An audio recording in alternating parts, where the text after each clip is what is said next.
Welcome back, dear friends, to the Crimson Academy's course on the Advent of Divine Justice. Dear friends, this is the Crimson Academy's course entitled Exploring the Advent of Divine Justice. And dear friends, we are on part 9, and we are covering paragraphs 28 through 33 in this section. And the topics that will be covered are appearance of the manifestations of God and maladies afflicting American society. So, dear friends, without any further ado, let us get into these paragraphs. Dearly beloved friends, great as is my love and admiration for you, convinced as I am of the paramount share which you can and will undoubtedly have in both the continental and international spheres of future Baha'i activity and service, I feel it nevertheless incumbent upon me to utter at this juncture a word of warning. The glowing tributes so repeatedly and deservedly paid to the capacity, the spirit, the conduct, and the high rank of the American believers, both individually and as an organic community, must, under no circumstances, be confounded with the characteristics and nature of the people from which God has raised them up. A sharp distinction between that community and that people must be made, and resolutely and fearlessly upheld, if we wish to give due recognition to the transmuting power of the faith of Baha'u'llah in its impact on the lives and standards of those who have chosen to enlist under his banner. Otherwise, the supreme and distinguishing function of his revelation, which is none other than the calling into being of a new race of men, will remain wholly unrecognized and completely obscured. How often have the prophets of God, not excepting Baha'u'llah himself, chosen to appear and deliver their message in countries and amidst peoples and races at a time when they were fast declining or had already touched the lowest depths of moral and spiritual degradation. The appalling misery and wretchedness to which the Israelites had sunk under the debasing and tyrannical rule of the Pharaohs in the days preceding their exodus from Egypt under the leadership of Moses. The decline that had set in the religious, the spiritual, the cultural, and the moral life of the Jewish people at the time of the appearance of Jesus Christ.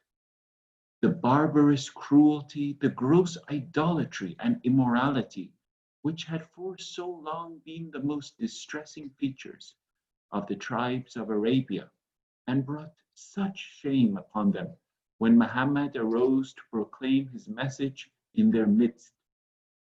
The indescribable state of decadence with its attendant corruption, confusion, intolerance, and oppression in both the civil and religious life of Persia, so graphically portrayed by the pen of a considerable number of scholars, diplomats, and travelers at the hour of the revelation of Baha'u'llah, all demonstrate this basic and inescapable fact.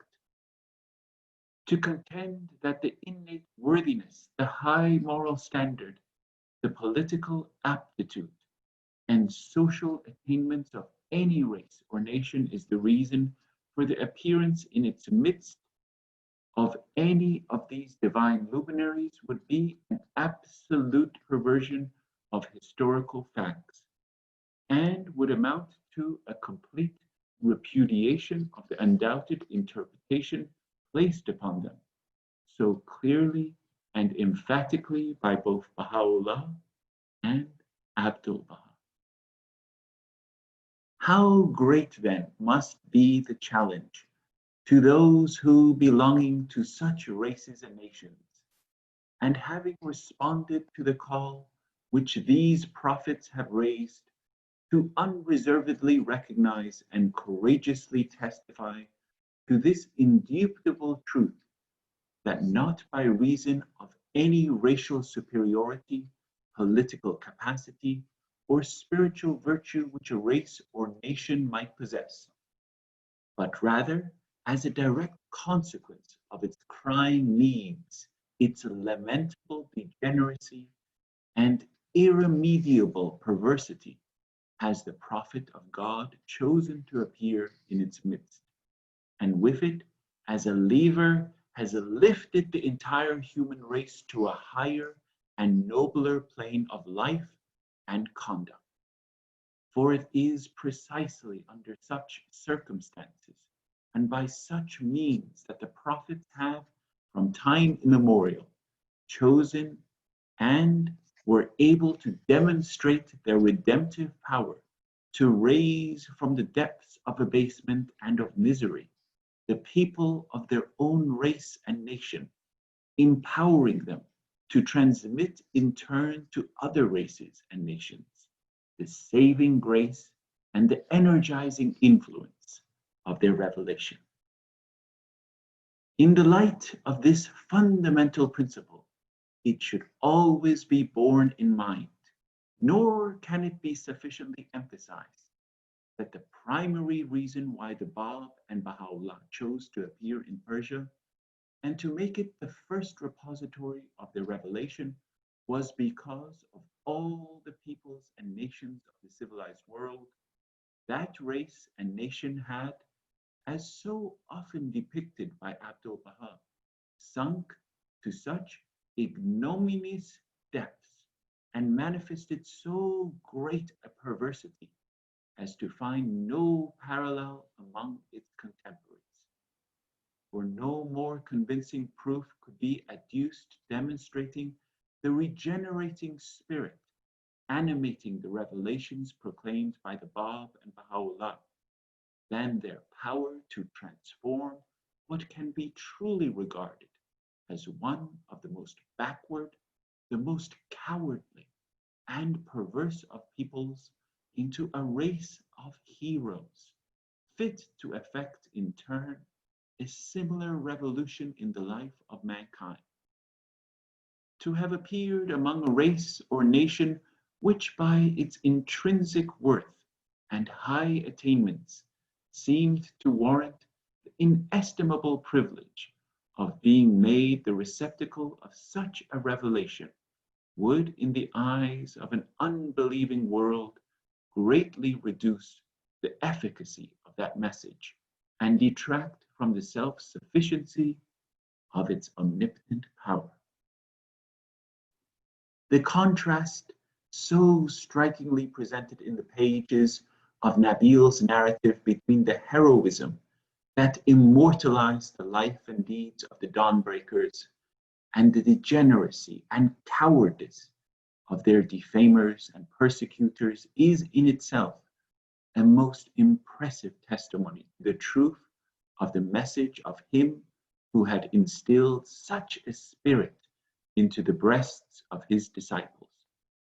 For any believer of that race to maintain that the excellence of his country and the innate nobility of its people were the fundamental reasons for its being singled out as the primary receptacle of the revelations of the Bab and Baha'u'llah would be untenable in the face of the overwhelming evidence afforded so convincingly by that narrative. To a lesser degree, this principle must of necessity apply to the country which has vindicated its right to be regarded as the cradle of the world order of Baha'u'llah. So great a function, so noble a role, can be regarded as no less inferior to the part played by those immortal souls who, through their sublime renunciation and unparalleled deeds have been responsible for the birth of the faith itself. Let not, therefore, those who are to participate so predominantly in the birth of that world civilization, which is the direct offspring of their faith, imagine for a moment that for some mysterious purpose or by any reason of inherent excellence or special merit, Baha'u'llah has chosen to confer upon their country and people so great and lasting a distinction.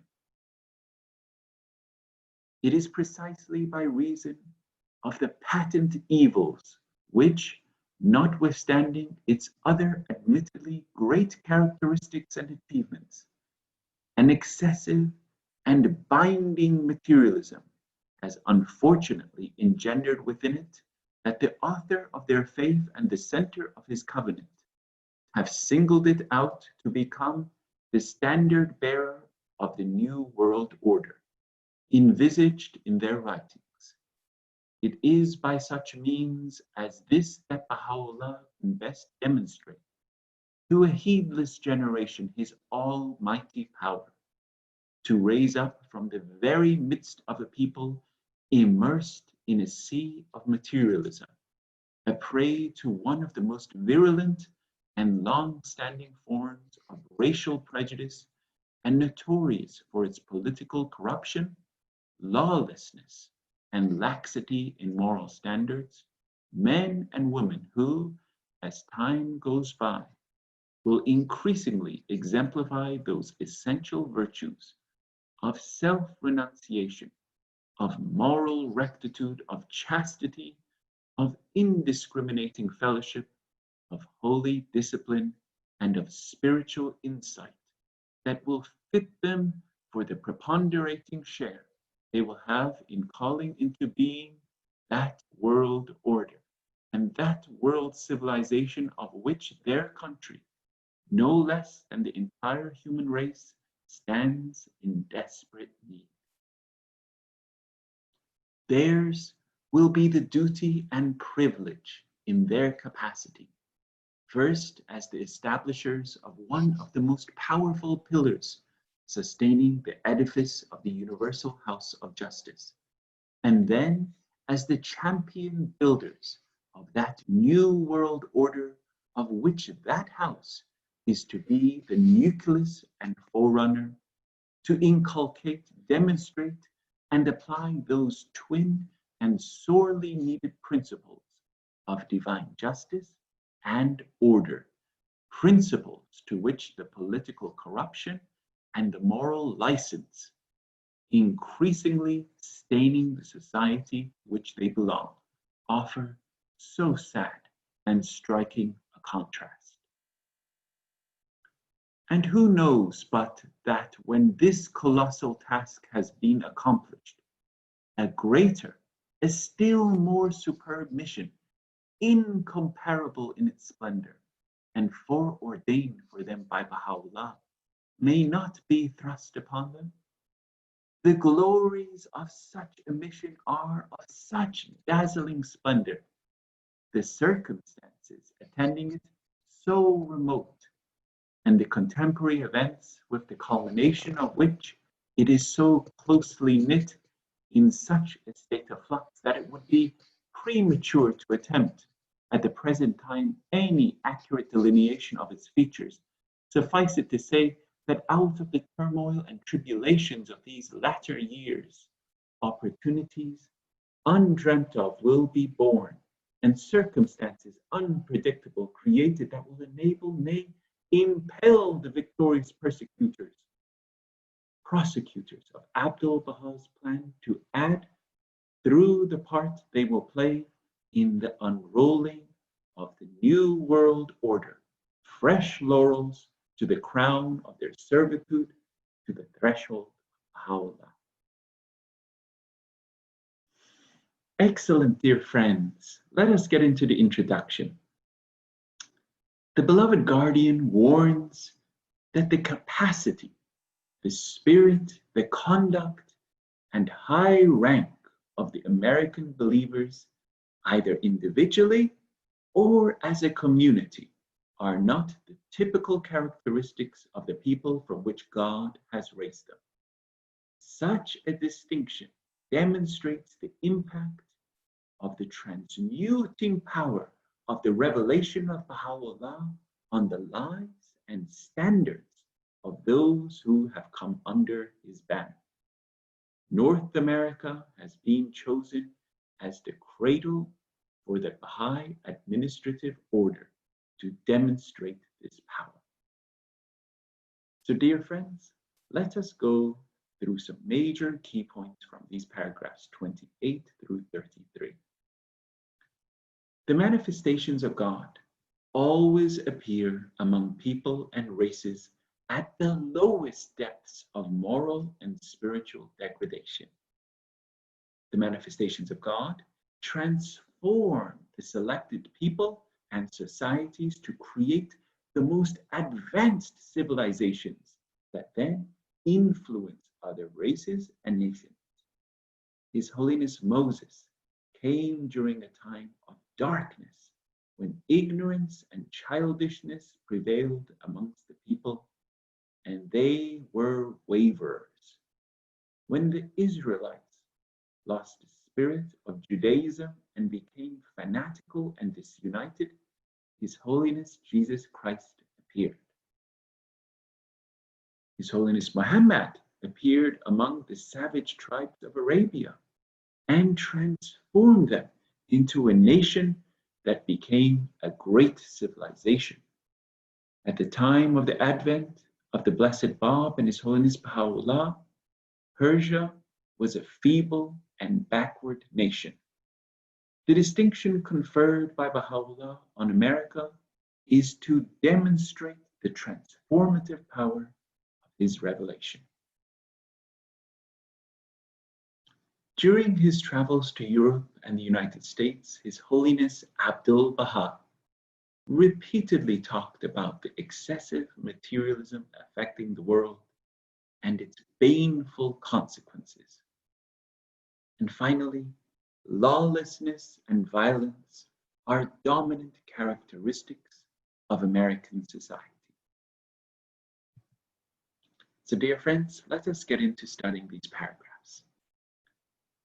In paragraphs 29 through 31, the beloved guardian Shoghi Effendi explains that the manifestations of God always appear among peoples and races at their lowest depths of moral and spiritual degradation. Through their divine power, they transform the selected people and societies to create the most advanced civilizations of the time, which then influence other races and nations. In order to illustrate this concept, the beloved guardian Shoghi Effendi briefly refers to conditions of the people amidst whom Moses, His Holiness Christ, Muhammad, Blessed Bab, and His Holiness Baha'u'llah appeared. In paragraph 31, Shoghi Effendi emphasizes that the Bab and Baha'u'llah chose to appear in Persia because of all the peoples and nations of the civilized world. That race and nation, as so often depicted by Abdul Baha, sunk to such ignominious depths and manifested so great a perversity as to find no parallel among its contemporaries. The power of revelations of the Bab and Baha'u'llah transformed the most backward, cowardly, and perverse people into a new race of heroes. And here, dear friends, I have included a definition of ignominious, meaning deserving or causing public disgrace or shame. So these peoples of Persia at the time and appearance of the Blessed Bab and Baha'u'llah had sunk to such a degree of ignominious depths, causing public disgrace or shame, and manifested so great a perversity. as to find no parallel among its contemporaries. His Holiness Abdul Baha explains that Moses came during a time of darkness when ignorance and childishness prevailed amongst the people, and they were waverers. Moses was the teacher of God. He gave the teachings of holiness and educated the Israelites. He raised up the people from their degradation and caused them to be highly honored. He taught them sciences and arts, trained them in civilization, and increased their human virtues. Under the guidance received through the revelation of His Holiness Moses, the Israelites made significant progress in all aspects of civilization, to the point that they inspired the great philosophers of Greece, such as Pythagoras and Socrates, who developed many of the profoundest theories from the concepts of Israel's scholars and theologians. However, after reaching the peak of their civilization, the Israelites began little by little to forget the root principles of the Mosaic law and faith, to busy themselves with rites and ceremonials, and to show forth unbecoming conduct. At the time His Holiness Jesus Christ appeared, and through an extraordinary power abrogated the ancient Mosaic law and undertook to reform the morals of the people, He once again laid the foundation of eternal honor for the Israelites. Nay, He undertook to rehabilitate the fortunes of the entire human race and spread abroad teachings that were not reserved for Israel alone, but formed the basis for the universal happiness of human society. And here, dear friends, I've included the definition of rehabilitate. It says the word rehabilitate implies to restore to good condition, or to restore to former privilege. So His Holiness Christ says to rehabilitate the fortunes of the entire human race. His Holiness Muhammad appeared at such a critical time, when the Arabian tribes and nomadic peoples were widely separated, living in the deserts under lawless conditions, strife and bloodshed continual among them. No tribe free from the menace of attack and destruction by another. The Arabian people were in the utmost ignorance and barbarism. They buried their infant daughters alive, considering this to be an evidence of a valorous and lofty nature. They lived in bondage and serfdom under the Persian and Roman governments, and were scattered throughout the desert, engaged in continual strife and bloodshed. When the light of Muhammad dawned, the darkness of ignorance was dispelled from the deserts of Arabia. In a short period of time, those barbarous peoples attained a superlative degree of civilization, which, with Baghdad as its center, extended as far westward as Spain, and afterward influenced the greater part of Europe. And dear friends, this was an address by His Holiness Abdul Baha in the Promulgation of Universal Peace, page 368. In paragraph 29, dear friends, the beloved guardian labels the state of decadence in Persia in the 19th century and the corruption, confusion, intolerance, and oppression in both the civil and religious life of Persia, associated with that moral decay as indescribable. His Holiness Abdul Baha identifies the cause of the state of decadence in Persia as the interference of the ignorant and fanatical leaders, the country of Persia is in a state of decadence.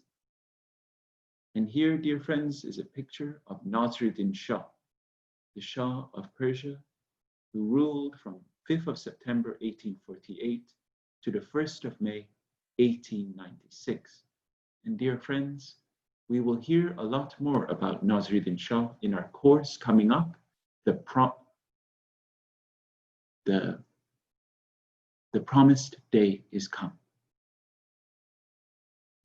In the introduction to the Dawnbreakers, while referring to the literature about Persia in the 19th century, His Holiness Shoghi Effendi states that all observers agree in representing Persia as a feeble and backward nation, divided against itself by corrupt practices and ferocious bigotries, inefficiency and wretchedness. The fruit of moral decay filled the land. From the highest to the lowest there appeared neither the capacity to carry out methods of reform, nor even the will seriously to institute them. National conceit preached a grandiose self-content. A pall of immobility lay over all things, and a general paralysis of mind made any development impossible. And dear friends, this was from the introduction to the Dawnbreakers. And in this picture, dear friends, this is interesting. This is the harem of Nasruddin Shah, and it reads, Nasruddin Shah had a special interest in taking photos of his own slaves inside the harem.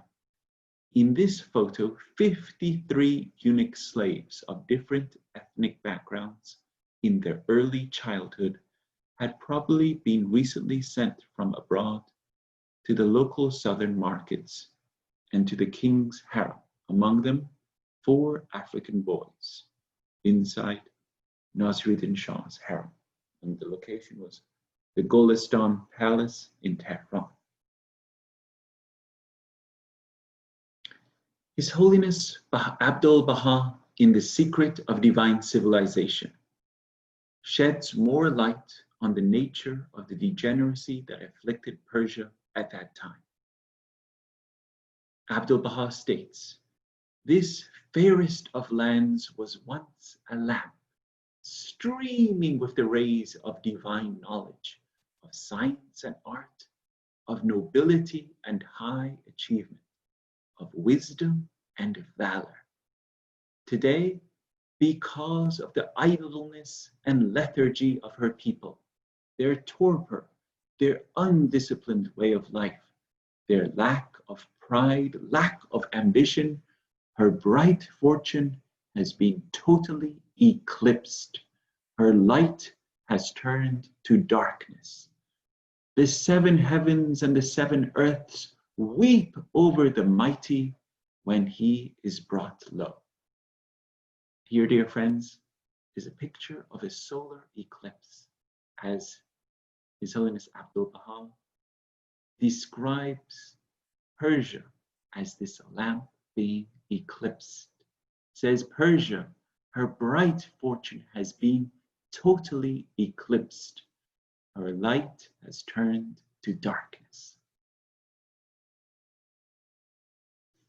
In paragraph 32, dear friends, the beloved guardian Shoghi Effendi explains that the principles governing the birthplace of a revelation apply to a lesser degree to the country chosen to be the cradle of the new world order.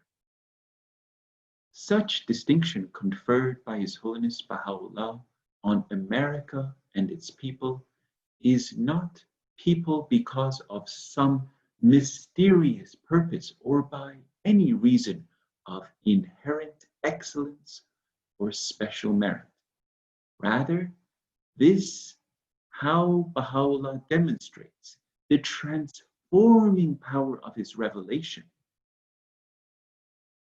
in bringing forth a new generation of people with high moral standards from a people immersed in a sea of materialism involved in the most violent and long-standing racial prejudice and a society notorious for its political corruption, lawlessness, and laxity in moral standards.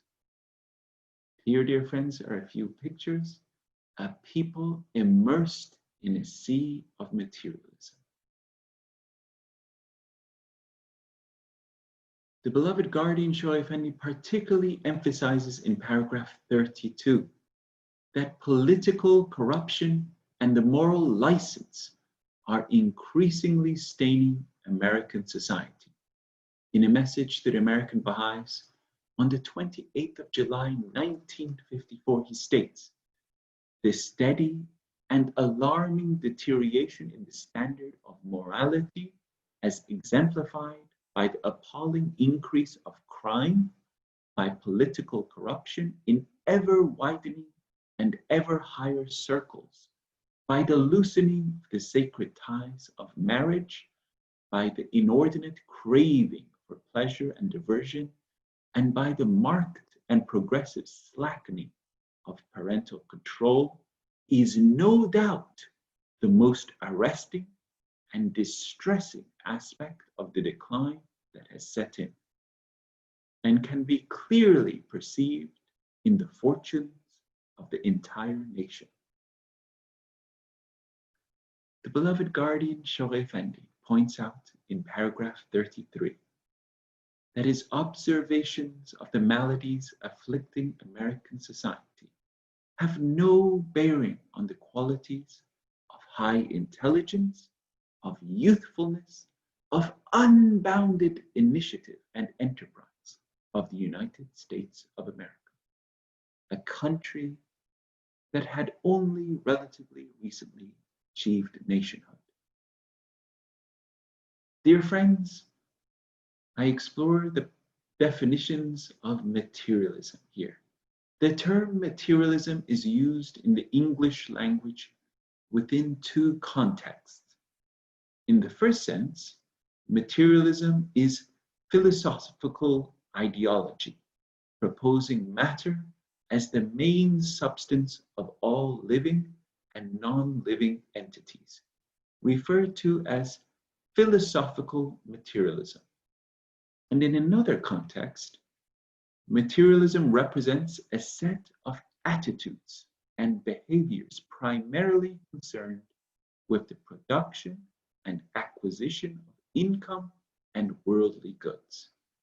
And here, dear friends, I've included a definition here of materialism. This is very interesting. Pay attention to this, dear friends. Materialism is the tendency to think material objects are more important than people. Desire for money over ethics. The tendency to think material objects are more important than people. The desire for money over ethics. The capitalist system dominant in the United States was fertile ground for the rise and growth of materialism. His Holiness Abdul Baha had seen the signs and perceived the signs and perceived its spread to other parts of the world well before the prosperous years of the 1920s. During his travels to Europe and the United States, His Holiness Abdul Baha repeatedly talked about the excessive materialism affecting the world and its harmful consequences. In a talk given on the 4th of April, 1912 in New York, His Holiness Abdul Baha warned that the world of humanity is submerged in a sea of materialism. The rays of the sun of reality are seen but dimly and darkly through opaque glasses. The penetrative power of the divine bounty is not fully manifest. And again, dear friends, His Holiness Abdul Baha gave a talk, this time in Greenacre, on the 17th of August, 1912. He states, In cities like New York, the people are submerged in the sea of materialism. Their sensibilities are attuned to material forces, their perceptions purely physical. The animal energies predominate in their activities. All their thoughts are directed to material things. Day and night, they are devoted to the attractions of this world without aspiration beyond the life that is vanishing and mortal. In schools and temples of learning, knowledge of the sciences acquired is based upon material observations only. There is no realization of divinity in their methods and conclusions. All have reference to the world of matter. They are not interested in attaining knowledge of the mysteries of God or understanding the secrets of the heavenly kingdom. What they acquire is based altogether upon visible and tangible evidences. Beyond these evidences, they are without susceptibilities. They have no idea of the world of inner significances and are utterly out of touch with God. Considering this an indication of reasonable attitude and philosophical judgment, whereof they are self-sufficient and proud.